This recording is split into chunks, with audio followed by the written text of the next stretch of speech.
वालेकुम। जवानी दाने या जोरदाने जिसको बोलते हैं, जिसको एक्नी भी बोलते हैं, वो जब खड्डे छोड़ते हैं तो चेहरा बहुत बदनुमा होता है। उसको फिर ट्रीट करने के लिए हम बहुत सारे ऑप्शंस इस्तेमाल करते हैं। जवानी दानों में जो खड्डे होते हैं उनकी कई किस्में होती हैं। Ice pick scars, boxcar scars, rolling scars, hypertrophic scars, ये हर तरह के स्कार्स जो हैं ये मुख्तलिफ तरीक़ों से ट्रीट होते हैं। अब उसमें कई ट्रीटमेंट मॉडलिटीज़ हैं। उसमें फ्रैक्शनल CO2 लेज़र है, उसमें एरबियम YAG लेज़र है, उसमें dermabrasion, subcision, micro needling, derma roller, derma pen, इसके अलावा PRP, केमिकल पील्स, फिलर्स, और कभी कभार हम जो मोटे खड्डे मोटे स्कार्स उभरे हुए उसके अंदर हम इंट्रालीजनल स्टेरॉइड्स भी इंजेक्ट करते हैं ताकि उसको छोटा कर सकें। सो मुख्तलिफ स्कार्स मुख्तलिफ तरीक़ों से ट्रीट होते हैं। अब इस नौजवान के चेहरे पे आप ज़रा फोकस करें।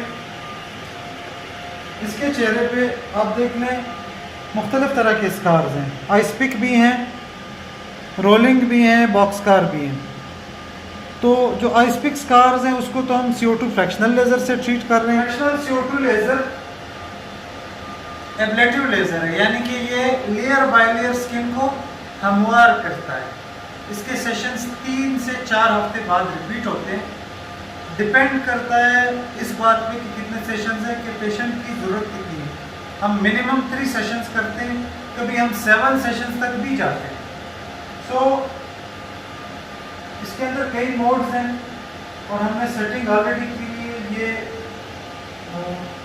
एक चौरस फ्रैक्शनल मोड है, ये फुल 100% एब्लेटिव मोड है। तो आपको दिखा रहा हूँ कि कैसे करते हैं।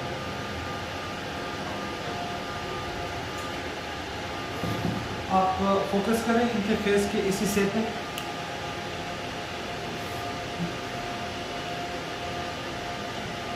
ये देखिए बड़े मोटे मोटे स्कार्स हैं। इसकी किनारे पहले हम हमवार करते हैं।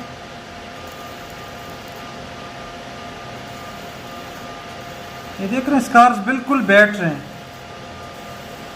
हम किनारे हमवार करते हैं, ये जो उभरे हुए किनारे फुल एब्लेटिव मोड में। उसके बाद फिर हम फ्रैक्शनल मोड में जाते हैं और रीसरफेसिंग कर देते हैं।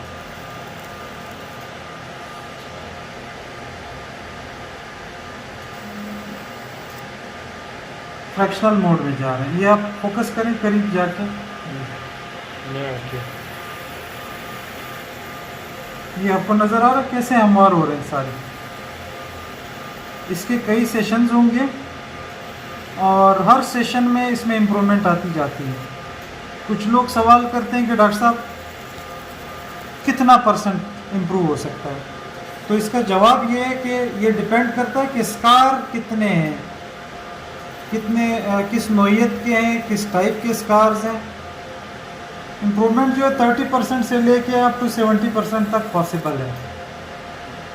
और अगर स्कार बहुत फाइन है तो इससे ज़्यादा भी पॉसिबल है। सो लेकिन सिर्फ लेज़र से कभी मसला हल नहीं होता। कभी कभार हम मुख्तलिफ ट्रीटमेंट ऑप्शंस कंबाइन करते हैं। मसलन इस पेशेंट में हम फिलर और लेज़र कंबाइन कर रहे हैं। ये जो डीप स्कार्स हैं ये फिलर से ही भरते हैं और जो छोटे छोटे स्कार्स हैं उसको लेज़र की मदद से भर देते हैं। तो laser, filler, सब्सिजन, micro blending micro needling, ये एरिया थोड़ा सा मैं वो कर रहा है।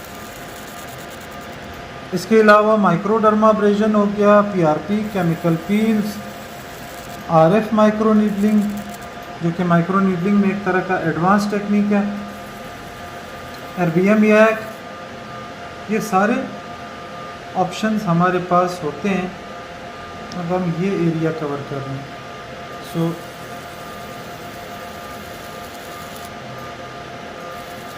आप देख रहे हैं कि कैसे हमवार होता है। ये जो आपको सफ़ेद सफ़ेद क्रस्टिंग नज़र आ रहा है, ये क्रस्टिंग, ये साइड हमने पहले से हम वार किया हुआ है, तो अब हम फ्रैक्शनल मोड में जो सफ़ेद क्रस्टिंग है, ये क्रस्टिंग हफ्ते के अंदर उतर जाती है और इसके नीचे ताज़ा जिल्द आ जाती है। सो इस तरीके से हम एक्नी स्कार्स को ट्रीट करते हैं। एक और सवाल मुझसे लोग करते हैं कि डॉक्टर साहब लेज़र महफूज है? लेज़र 100% महफूज है और ये सबसे लेटेस्ट ट्रीटमेंट है। ये डॉक्टर्स भी करवाते हैं, ये हर कोई करवा रहा है।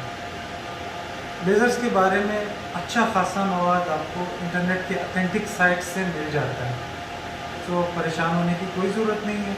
It's the most effective, the safest way to treat acne scars. शुक्रिया।